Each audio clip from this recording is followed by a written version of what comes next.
Welcome to the Control Engineering Webcast, improving PLC version control and device backup using modern Git workflows, sponsored by Copia.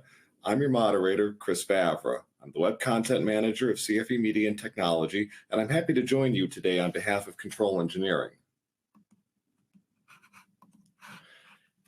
Here are some tips to help you get the most from today's webcast.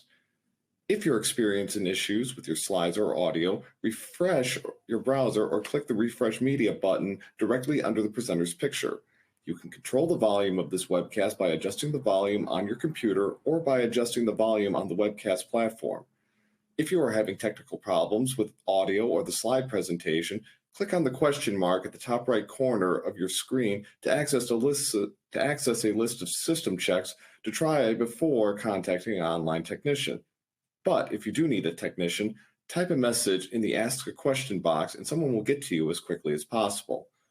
Type questions for our speakers in the Ask a Question box on the left side of your screen. The live Q&A session will begin after the presentation concludes. Today's webcast is being recorded. You will receive an email within a week with the link to the on-demand event. To download a certificate of completion and a PDF copy of the presentation, use the Event Resources tab on the left side of your screen. Those documents will also be available with the on-demand version of this webcast. I'm happy to introduce today's speakers, Darren Henry and Vaughn Varma. Before joining Copia as Technical Marketing Manager, Vaughn was an application engineer with B&R, writing and managing PLC code for machine designers and builders. Vaughn has a deep knowledge of control systems and holds a master's degree in controls engineering from the Rochester Institute of Technology. With over 20 years of experience in marketing best-in-class software products, Darren has a deep knowledge of manufacturing and DevOps solutions. Familiar with both startups and established companies, he has held marketing leadership roles at Atlassian, OpsGenie, Onshape, InView, and DS SolidWorks. He's also served as an advisor to several manufacturing startups. An expert in 3D CAD, Darren holds a degree in mechanical engineering from the University of Florida. Thank you for joining us today, Darren. I'll hand it over to you. Thanks, Chris. Well, I'm excited to present today. When you registered for this event, we actually asked everybody who registered what the method was that they're utilizing to manage their PLC code. And the overwhelming majority of you said that you were using archive folders. And a large, significant portion of you said that you weren't sure how you're managing your PLC code. So this is a great opportunity for you to learn some of the most modern techniques to do that. When we talk about the archive folder, we're talking about a workflow where you would work on, or a control engineer would work on their local environment. Maybe it's a Rockwell or Studio 5000. Maybe it's TIA Portal from Siemens, but your local development environment running on your local workstation. And as you work, you're using save and save as copy to sort of record all the efforts that you put into developing that code. Now, when you make a critical version, unfortunately, what you're doing is you're actually using save as copy or renaming files manually. And then when you hit a certain milestone, most companies are now utilizing network drives, maybe Dropbox, maybe Google Drive, to store that information up on a shared drive so other people can access it. If they want to access it, maybe you want to share it with a manager to review your code. That person may be downloading a local copy, opening the code in the development environment, looking at that code, and then writing their comments. Maybe you have weekly meetings to review code. That's just not an efficient way to work, and we're going to show you a better way. But what's interesting also is that this manual way of doing your file management is extremely prone to human error. There's no change tracking. There's sporadic sharing. So if an engineer is completed his job on Friday and person wants to review it, they may have to wait till Monday before they can actually even see the code because they have to download it and opening it in their environment. It's difficult to gate access. You put a project file up in a shared drive. Maybe other people who shouldn't be able to edit that file have access to it. And there's always that danger of deleting and overwriting different people's files. This is even more complex, becomes more complex with PLC code, because once you deploy code to the machine, changes start being made at a factory floor, not in the office. So people are working directly on codes on the PLC. You may not have the latest one recorded or stored up to that shared drive. You lose visibility into who made the latest change, what was the latest change, where the latest files live, and work is often duplicated, or recovery speed is negatively impacted. If a PLC crashes and you don't have that latest version, it may be very painful for your company to sort of get back online. Well, if we ask most traditional software developers what they use, it's not a sporadic choice of different systems. Everybody would tell you they use Git-based version control, and that's because most traditional software developers, I'm talking about the gaming apps, the business apps, your mobile apps, they've all embraced Git-based version control as sort of the foundation of what they call DevOps workflows, and this includes rapid development, automating and testing, automatically deploying to production servers, and then monitoring the usage. And then that sort of dictates what gets changed in the future. And it's sort of a loop that they use with the DevOps workflows. But the foundation of that is what's called Git-based source control. And if you're not familiar with it, we're going to review what it is in just a few minutes. PLC programming hasn't embraced Git for a number of reasons. One of the reasons is that most files that PLC programmers utilize are visual languages. They're using ladder logic, function block diagram. There is some structured text out there, but most of it's binary files that are very visual. And they're proprietary, meaning you can only open those in the development environments that you create them. So it's very vendor specific. They're binary files that don't lend themselves to sort of a universal application like most text-based programming languages do. Well, Copia has solved these issues. We've removed these barriers so that you can we can unharness the potential of Git-based source control for PLC programmers. And this is what we want to talk about. So let's dive right into it.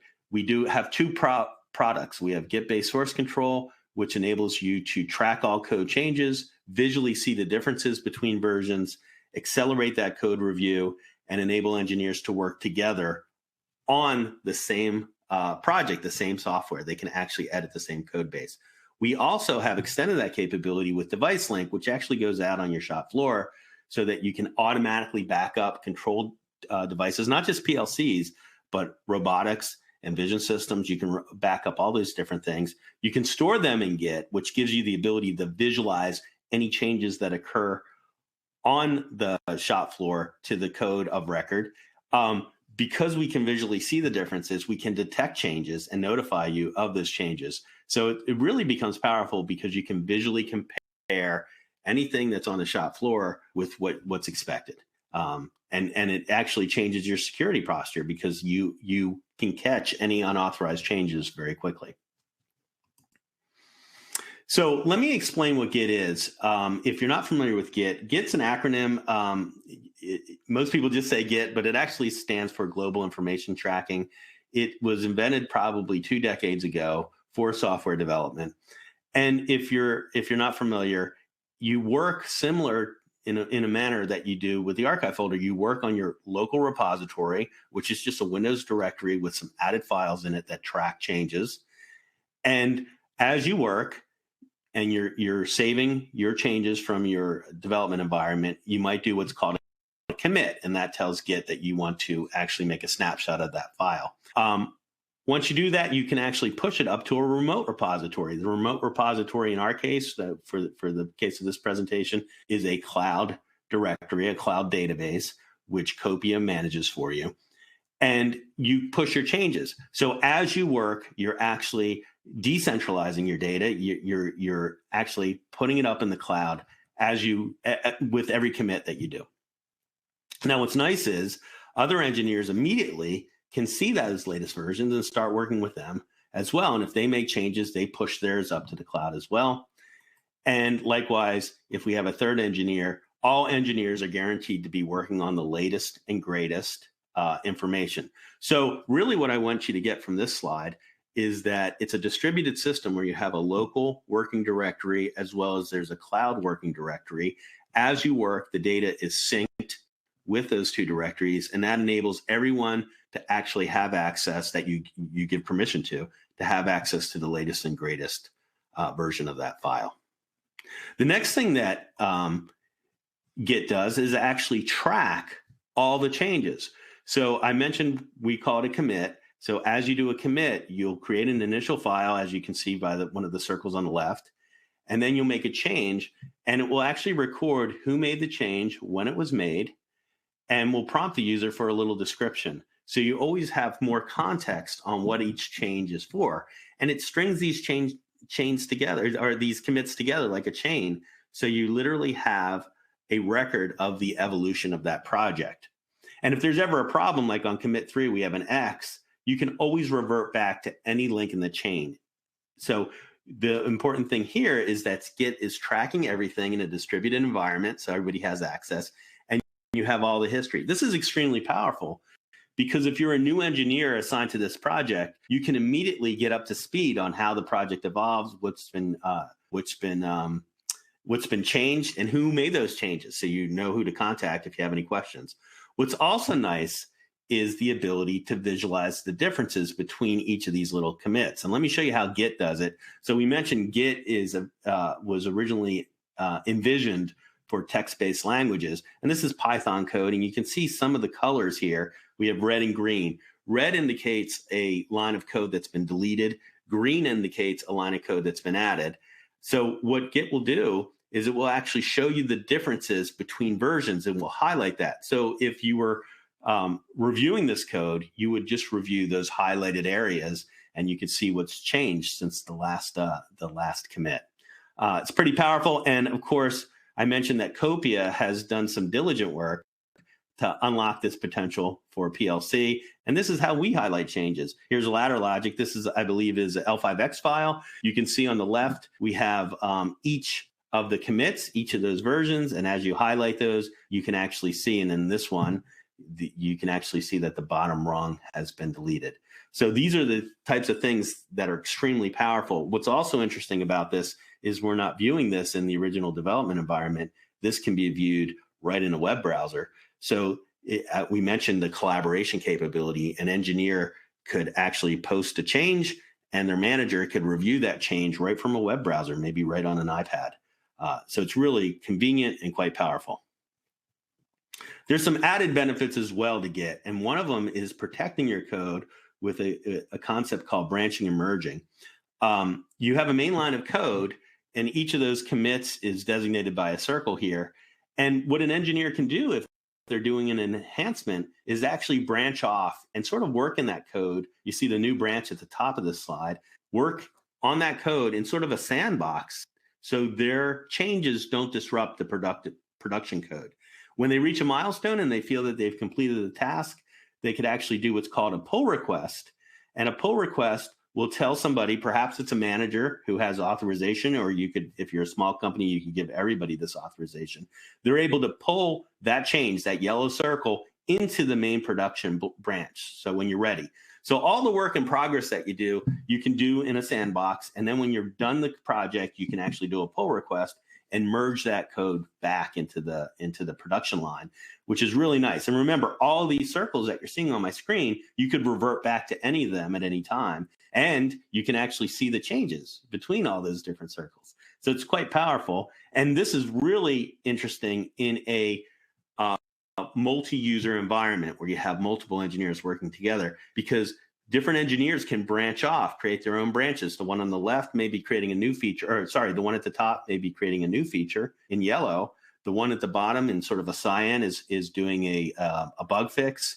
And then when they're done that work, you're able to merge that work together. So for the first time, we're breaking the one engineer to one project paradigm and allowing people to simultaneously work together on the code. Even if the PLC hasn't even been delivered yet to our plant, we can still work together on the code. The PLC comes, obviously, we can merge all our work together and deploy it to the PLC. So that's the basics of Git. And the things I really want you to remember is it's distributed, meaning as you work, your information's being synced to a common repository, we call it. It's very similar to a directory where everybody who you've given access to can access that latest code. We're monitoring all the different changes. So you can't make a change without Git knowing about it. We know who made the change, what they made, and prompt you for a little context. We're showing you a visual difference between commits so we can actually show you what changed. And obviously, where it gets really powerful is we can secure our code with branching and merging, making sure that work doesn't influence another area of the code until we actually check it, and then we can merge it, and we can have multiple engineers work together. It's a lot to get your mind around, but let's take a look at it in action. What I'll do is I'll turn it over to my colleague, Von Varma, and he can actually show you how it works. Thank you, Darren. Let me pull up my screen. So what I actually have for you guys today, like Darren said, I'm going to be going through a live demonstration here. I actually have 3 sort of smaller demonstrations, a setup, and then a standard workflow and an advanced workflow, and they all sort of build off of the previous one. So getting right into it, the initial setup here is we've actually already done a couple steps behind the scenes, but create the repository, create the local repository, add files to it. So we're actually going to be using real PLC code. In this example, we're going to be using an ACD file from Rockwell Studio 5000, and then we're going to upload that onto a remote repository. So let's take a look at that. And so the first thing that I want to show you is this repository page. So this is the first thing that you get dropped onto right after creating a new repository. There's actually another neat little thing I want to show you really quick, and that's our brand new dashboard. So even if you've been using Copia, there's as of yesterday, I believe we released this new look and feel. So it's a much cleaner, more simplified view of all of your repositories, and so it allows us to very quickly go in, select the one that I just created, and I actually already have a local copy of this, but there's not a lot in it. So clicking on Show and Explore pulls this up on my other screen, but you can see there's there's nothing in there yet. Well, there's a few auto-generated files, but no PLC code, which is really what we're interested in here. So what I actually have is I have a pre-existing PLC project, and so what I want to imagine in this case is basically like we just created this file. I've been working on setting up the framework for this new project, and I'm saving it for the first time, even though in actuality I've pulled this from another location. So what I'm actually going to do is save as, and normally you just save normally. You don't really have to pay attention to where you're saving, but again, since this is a pre-existing file, I have to tell it to save in a new location. And so all I'm going to do is I'm going to select my repository folder, the folder that gets created and that's associated with the one that I pull up when I click Show and Explore on desktop app.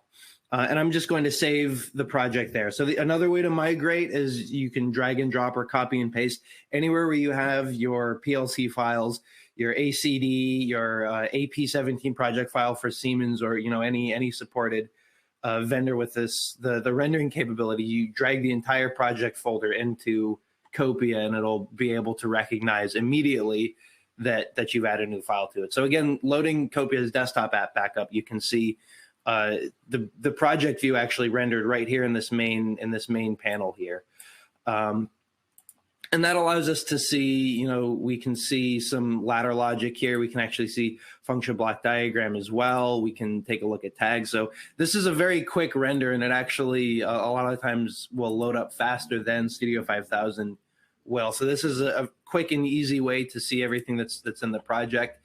And again, it allows us to verify as we're adding this commit to our repository that this is what we want to put in there.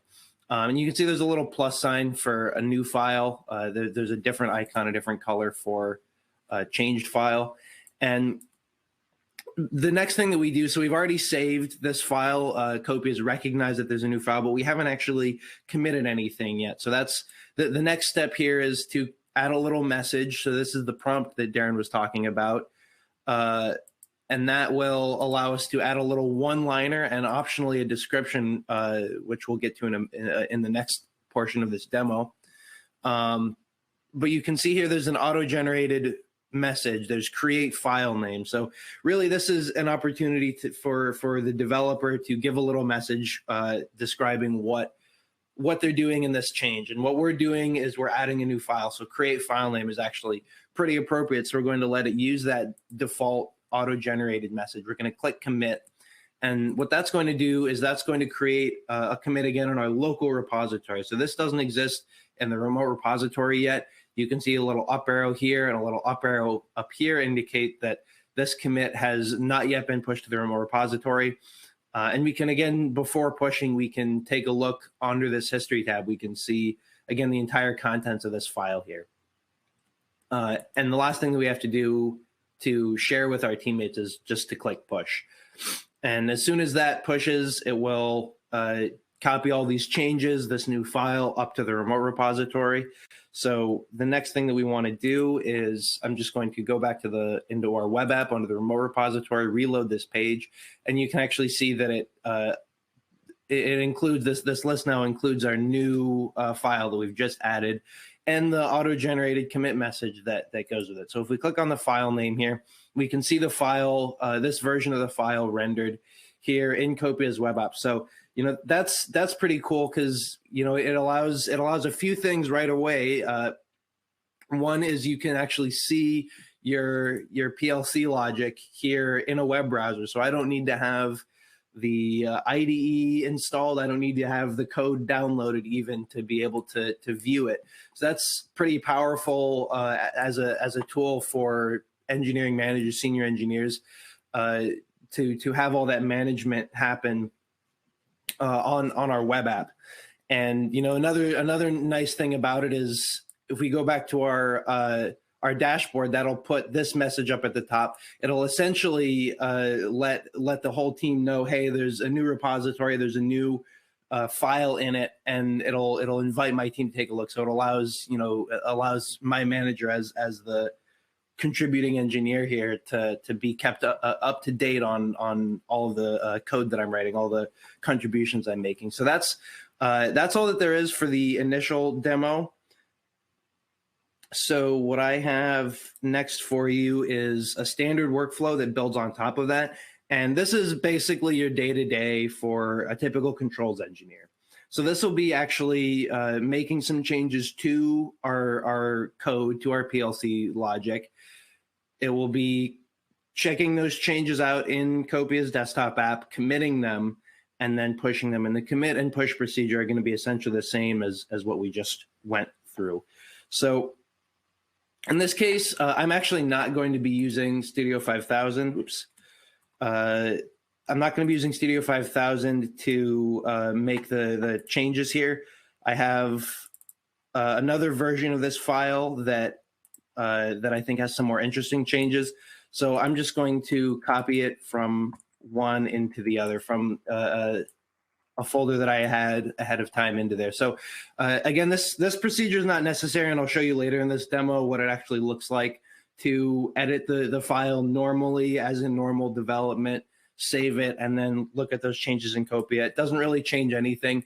I just had a specific set of changes that I wanted to show you guys that sort of highlight some of the nice rendering here. So you can see as soon as we go back into the desktop app, once again, it automatically detects the change. It shows a dot here rather than a plus for a changed file. And you can actually see even in the project tree, it's annotated. You can see that there's yellow circles with a little pencil icon, and that indicates that this section was changed. And so you can see there's a couple new contacts here. They're highlighted in green. And then you can see some more interesting changes here. And so you can see there's some parallel sections that have been replaced. Some contacts have been moved around. One rung is deleted. And so this very quickly allows us to zero in on everything that's changed. So one thing you might notice here is that most of the project tree is missing. Most of this ladder logic file is missing. So we always give the option to view the entire file, but for a controls engineer, for someone who's contributing changes to this code, you generally don't need to see all of the things that you didn't change. Really, what you want to focus in on is making sure that the changes that you intended on are all included, that you didn't forget to implement something, and that you didn't accidentally delete something, that you didn't make a change that you didn't mean to make. So this allows you to very quickly zero in on that, make sure that the changes for this commit are as they should be. And so because these look good, we're going to go over here and you can see there's once again an auto-generated commit message, update file name. So Git doesn't know the exact nature of the changes that you made. So it does depend on the programmer a little bit to describe what's going on. Because update file name, it is what happened. It's what happened in this repository, but it doesn't really encapsulate what this change is. So this is where you can give a little bit more detail. So you can say updated packing station sequencer. And then there's a description field down below. And the description field allows you to add a little bit more context. You're less limited in terms of the total length of your message. And you can actually add punctuation in as well. So you can have sort of a bulleted little list if you need to add additional documentation, additional context to this commit. So, you can say that we've updated sequence routine, and then we can go on to the next line and say updated conveyor alarms as well. And we can commit that, and we should be able to see with that enter with that space in there. So you can see this new commit. Again, we've made a local copy. You can see the commit message here, and you can actually see your commit messages as you look down the list. So that's a very quick way at a bird's eye to see all the recent changes. You can scroll back and see further back changes, but also clicking on a commit allows you to pull up the description. So allows you to give more detail as a developer into what's in a change, especially for larger commits.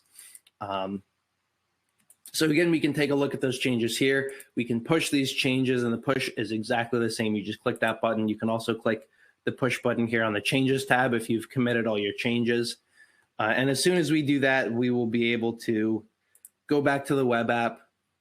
We'll be able to reload this page, and you can actually see that the commit message here is updated as well. The message at the top of the repository as well as next to the file name. So this also provides you a quick way to see what's changed recently with a timestamp, but also you can see what your developers have been saying in their recent commit messages. So this allows you to see what the most recent change was to each file, to each constituent part of your repository at a glance. And we click on that commit. And again, rather than loading the entire file view, this just loads the diff. So this allows us to see the exact same view that we just saw. It loaded super fast, rendered right here in a web browser. And that's the standard workflow. So the last thing that I have for you is an advanced workflow. And so that builds on top of the standard workflow. And that leverages the multi-user branching and merging that Darren talked about in his portion of the presentation. So in this case, I'm going to be creating a new branch as a scratch space. And we're just going to be doing a single user workflow here. So I'm going to be making a change on that branch actually in Studio 5000 this time. And then we're going to do a pull request. We're going to take a look at the formalized code review, what some of the terminology is around that, but, mainly some of the tools that Copier provides to bring value to that process, why you want to do it. And then we're going to merge our changes in and take a look at that all together. So once again, for this demo, I'm going to start from the local repository from the desktop app, and I'm just going to open this file up.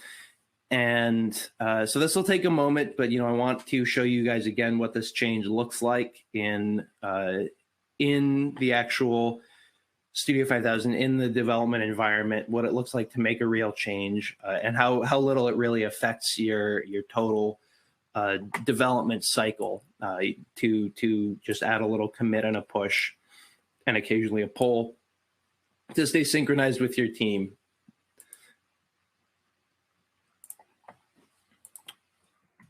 So in just a moment, we will have our file open and I'll be able to make that change live for you.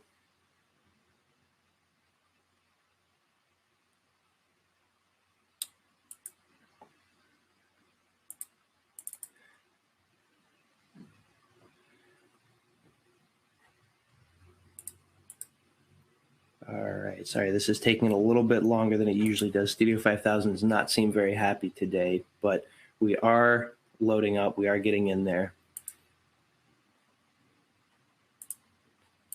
And, I'm going to open up a different section, but I'm going to keep it relatively quick.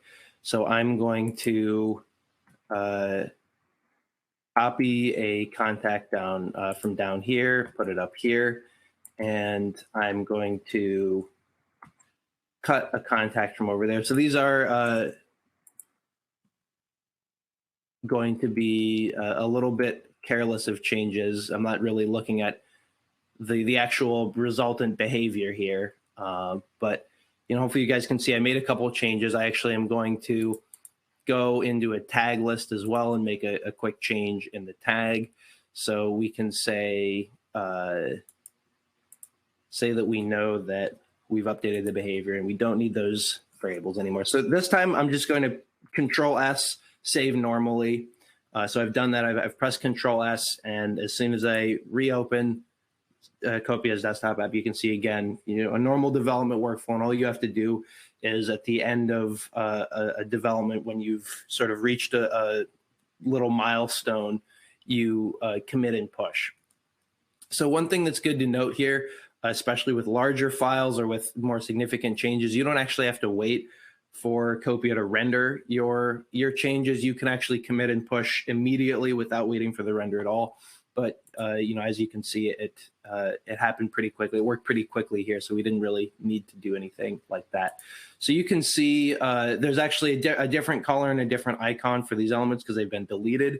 So you can see the tags that have been deleted. You can see the contacts that have been shifted around. Hopefully this is big enough for you guys to make out on my screen. And in this case, we are going to say that this was a bug fix. So again, I'm sorry, I forgot the most important step here actually, which is creating a new branch. So this is not really going to impact our workflow, but there's any number of reasons why you want to create a new branch. Like Darren said, you could be debugging, you could be working on a new development. So in this case, we're going to call it debugging. So we are going to be able to actually bring our changes over with just a simple click of the button. So that allows us to, and I didn't commit anything on the main branch, so that actually kept that main code pristine. So even making a slip up like that, it's very easy to recover. And I didn't have to redo any of that work. So we can see I've created the new branch now. And say that, that this is the total development. We can say we fixed cooking station sequencer, and we can add in here also cleaned up tags, and so we can commit this. So there are any number of reasons why you want to create a new branch, but you kind of want to do a lot of your development in an isolated environment. That really gives you the power of this inherent multi-user workflow. As soon as we create this branch here from this middle branch tab, we'll be given the option to publish this branch. And now that we actually have made a change and put a new commit on here, once we publish it, it'll also publish our most recent commit on this branch. So this will actually only update this branch There is, again, there's no new updates on the other branch because we didn't commit anything. And so as soon as we do that, we now have a change on our new branch, and we don't have those changes on our main branch. So that'll actually give us the option to create a pull request here. Now, typically, you're going to be doing a pull request on a series of commits, not just a single commit. Although in some cases, maybe it really is that quick to fix an issue or to implement a new feature. But really, what you see down here, because when you click on pull request from the desktop app, it brings you to the web app. Pull requests are necessarily a collaborative task, so they're going to happen on your web app, on your remote repository. But it's what it's going to do is it's going to automatically populate these drop downs. So you can see there's both of my branches actually on both of these drop downs.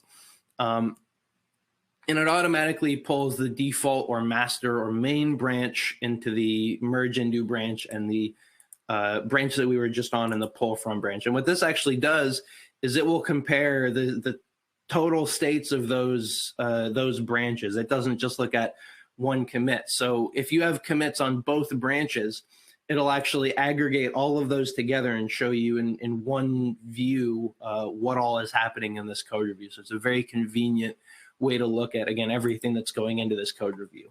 And of course, you can always do a pull request from any branch into any other branch as long as you are pulling from a branch that has at least one new change that your merge into branch doesn't have. Now, in this case, that's only going to be this debugging branch into our main branch, because again, we only have one new commit on here and we don't have anything new on our main branch, but that's okay. We can go ahead right here. And you can actually see there's also, as part of our dashboard update, there's some handles here to allow us to tie in some other nifty features. You can assign this pull request to another engineer. You can add a label or a milestone to it. So there's all sorts of new tools to incorporate into these pull requests. Now, you can see it automatically pulled the commit message and description from our most recent commit. And so, we're going to leave that as it is. If you want to sort of encapsulate everything in your pull request, you might want to add a custom description that gets tracked separately from the commits. And as soon as I create that pull request, it's going to create the pull request. It's going to drop me on this conversation tab, which is essentially a log of everything that's happened in this code review. Now you can see the message that it pulled in for the pull request. So I created the pull request. There's one commit in the pull request, and there's nothing else really here yet. So the first thing that I want to do is I want to add a reviewer.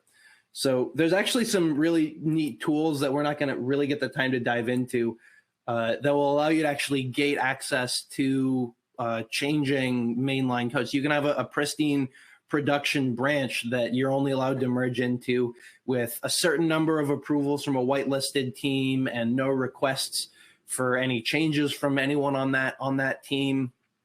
And there's all sorts of very granular ways to set up access and access control and the ability to modify the code in a repository. So it really gives you a lot of control over that. How that data is managed. And so one thing that we're going to take a look at here is, you can see all the commits. There's just one in a list, and you can see again this aggregated view, which again, since there's only one commit, it just looks like the commit view that we just saw. And in this case, you might actually want to view all of the items in a code review, in the PLC file as a part of a code review, right? You want to not just see what's changed, but how that might affect other pieces of the code. So in this case, I'm going to show all the items. And one other thing you'll notice as I'm scrolling through here is that there's actually a little icon popping up on the left-hand side. And what that allows us to do is that'll actually allow us to add a comment to an individual rung of ladder logic, or to a single item on a tag list here. And that allows us to have, it doesn't really just allow us to add a single comment. You can see if I imagine myself here as a reviewer and putting on my senior engineering cap, I can, say, isn't this addition redundant? And I can add a comment, but this actually will allow for a thread of comments. You can have a full detailed conversation asking for context, providing that context, and a whole back and forth between the individuals who program this and the senior engineers reviewing it. So that's pretty nifty. And again, as soon as I do that, it's going to be recorded chronologically here. So you can see the request for review, and you can see the comment on this line. So this means that you can see all the comments without having to fish for them. It makes it really easy when a reviewer does come in, a new reviewer comes into the project, they can see all the conversation that's happened around the code review, sort of, compiled very neatly in one chain here, all at once. So that makes it very convenient for reviewers and reviewees. Everything is recorded in perpetuity. And, in addition to leaving comments on an individual rung of ladder logic, or any number of individual rungs, you can also leave a comment on the entire pull request. So you can say, for instance, see my comments and resubmit by end of day. So again, I'm imagining myself here as a reviewer instead of the reviewee. One thing I can't do is, because I'm the one who submitted this pull request, I can't actually use these other two options here. So it'll allow me to leave a comment, but if I were a reviewer, it would actually allow me to approve or request changes to this pull request. And so that'll that'll be marked on the conversation tab with its own special icon here. And that's, again, that ties into that access gating. So that will allow you, again, to record in perpetuity that you requested changes to, or that you approved a change. So that really gives you, again, full oversight and accountability over the entire process in a code review. Now, there's one other thing I want to talk about. Darren mentioned it briefly. I won't be able to show it to you because I haven't set up a scenario for it. So what I can do right now, because I haven't put any of those access controls into place, is I can go ahead and merge this pull request right away. But if you have multiple engineers working on not just different parts, different routines, and different tasks in your project, in your PLC code, but you could actually have a situation where two engineers are working on two different features where they have to actually overlap and modify the same task, the same routines, as their counterparts are working on. And Copia can actually detect this. So it won't actually let you merge. It won't let you click that button there. It will actually tell you, hey, I don't have an old and a new version. I have an old and two new versions. So it'll actually render both versions side by side and allow you to pick for each conflict which version you want.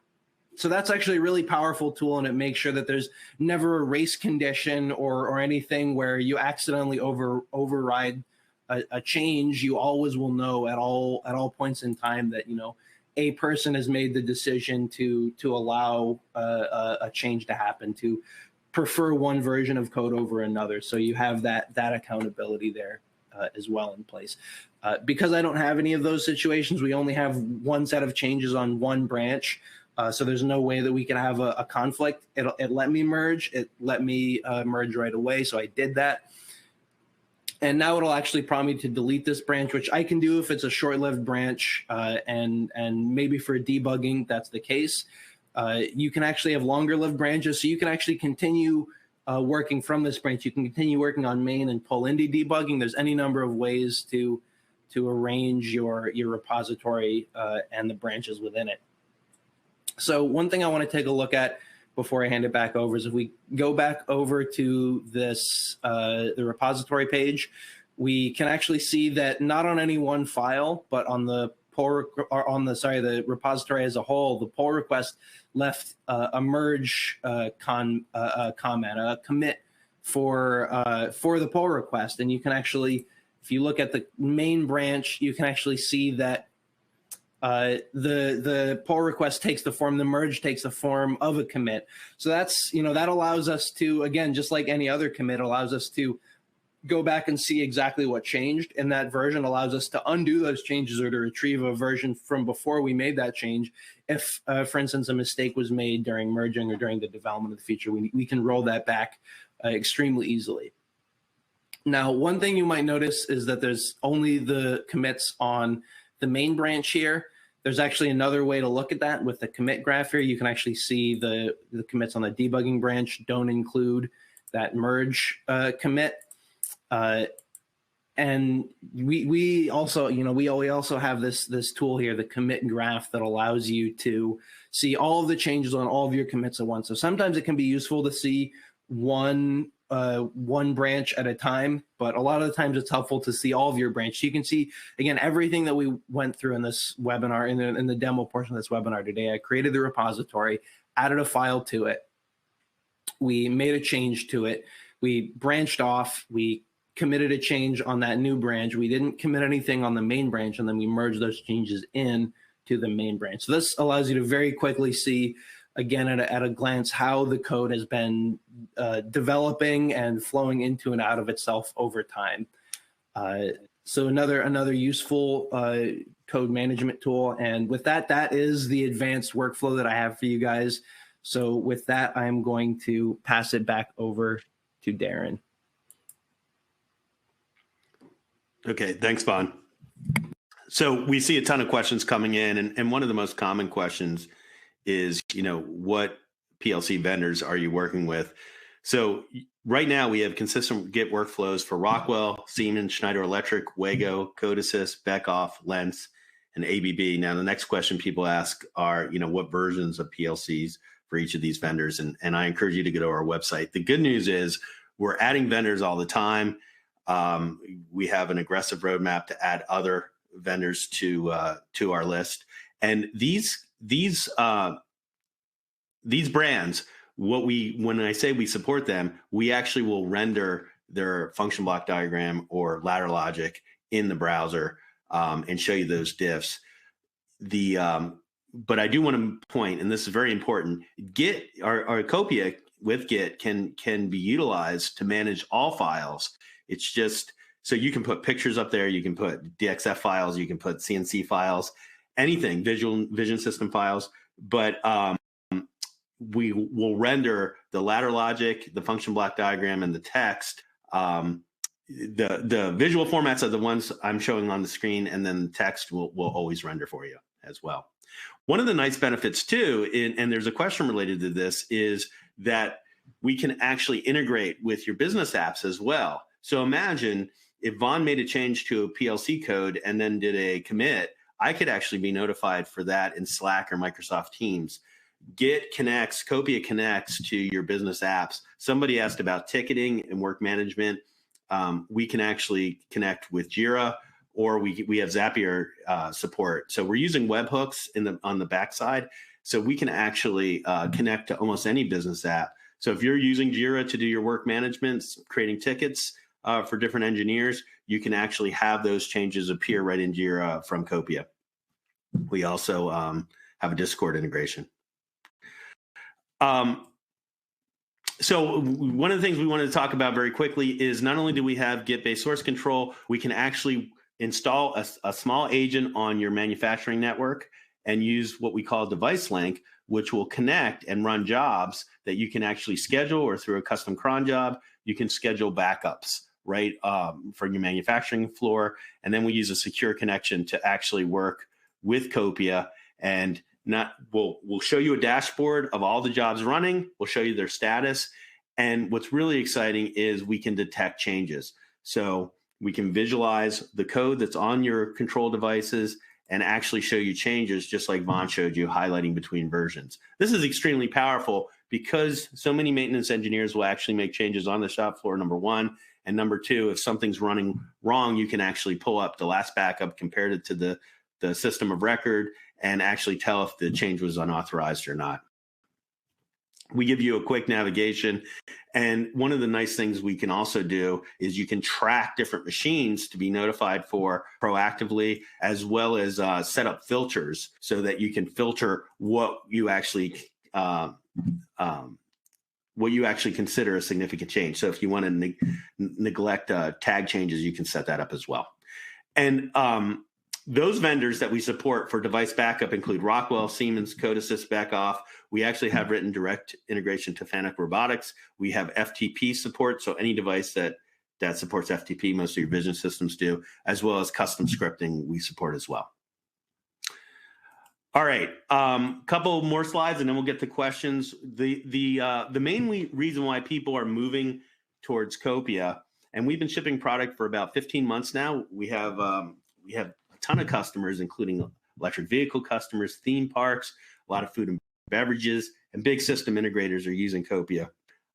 Mainly for the efficiency. You know, you always know what the latest file is. You're tracking all of your files. You're removing all that human error, so you're not doing redundant work.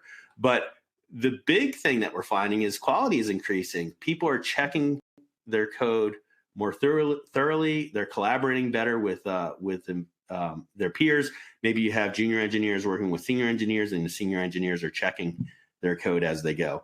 And then obviously uptime, because you always know what the latest version is. You have more restore points with our device link software, and you're really protecting your data with being notified of changes. But there's some additional benefits. Accelerating onboarding is a big one that we're seeing. We have a big system integrator, DMC. What they're doing is they're putting junior engineers in Copia with senior engineers. Those junior engineers are committing their work. The senior engineer gets notified, can manage those changes, can actually check before they merge that into the production code. And what they're finding is they're actually saving time for their senior controls engineers, about a day a week. It encourages IT/OT convergence. Some people said, well, what if we want the master backups on-prem and those types of things? Well, the beauty is your IT department probably understands Git workflows now. Most people do, and in IT. And what that means is, you know, it's consistent. It gives them an avenue to understand what's going on the OT team, on the operational team, see their data, secure their data. We have customers that are using Copia and then mirroring their data into another Git repository for, you know, ironclad backup. And then improve your cybersecurity posture, as I said, because you can't make a change to the code without Copia knowing about it. And we're tracking and notifying you of any unauthorized changes. One of the other nice things is Device Link will give you the firmware that's running on the device, and you can obviously look up that firmware and make sure it's the latest and greatest and that there's no vulnerabilities. Okay, we've covered a lot, and I want to encourage you, before I pass it back to Chris, to go to our website. You can sign up for a free trial. You can talk to our experts. But Chris, why don't we open it up to you and we can go through some questions. All right. Well, thanks, Darren and Vaughn. It was a very good and thorough presentation today. Appreciate it. So now our presenters will answer questions from the audience. Type your questions for Darren and Vaughn in the Ask a Question box on your screen, and we will get to as many questions as time allows. Questions we don't get to today will be posted online with the archived version of this webcast. Remember to download a certificate of completion and a copy of the presentation. Use the Event Resources tab on the left side of your screen. All right, so we'll lead off on this question, and either of you can answer on this one. Can you store other binary file types in Copia, HMI, or SCADA, for example? Yeah, so I was just looking, and somebody wrote later. They asked about AutoCAD electrical files. Yeah, so remember what we're doing. Our local repository is just a Windows directory, so any file you put into that directory will be stored and tracked with Copia. So we can store any file. Now, actually seeing the file, seeing what's in the content of the file, it has to be a format we support, and that's the vendors that we support: ladder logic, function block diagram. But one of the universal one that's supported by Git-based systems like Copia is text. So So yes, we can store any of those files. We can track any of those files. If the files changes, you'll actually get a history, but actually displaying that content native in our system where you see it in the browser and our desktop app is limited to the files that we support. Otherwise, you'd have to then open it up in the original software that you created those files in. Vaughn, anything to add? Nope, Darren covered it. Okay, great. You had touched on this at the end, Darren, but I wanted to ask, what security measures does Copia take to protect data? Yeah, so actually, I'm pleased to announce that Copia is SOC 2 compliant. We have, we take security very seriously. We adhere to the different guidelines out there to get SOC 2 compliant. But really, what that amounts to is we encrypt the data at rest and in flight. Our cloud-based repository is based off Amazon Web Services, so we're utilizing their security protocols. And then, we have our own practices, which involve security around your private information and those types of things. But I would say, people ask, they're a little bit hesitant to go to the cloud. I would say that the system that we have at Copia is probably more secure than most people's, laptop that they have in-house. Mm-hmm. And if you need more information on that, we actually talk to our experts on our website, and they actually can point you to some documentation around our SOC 2 compliance. Okay, great. Next question. Do you need one IDE license for every Copia license? Yeah, so I see that. I see a couple questions around this. Let me try to address a bunch of them. So the first thing is Copia is not editing the actual PLC code. You're doing that in the original development environment. Vaughn was showing you Studio 5000.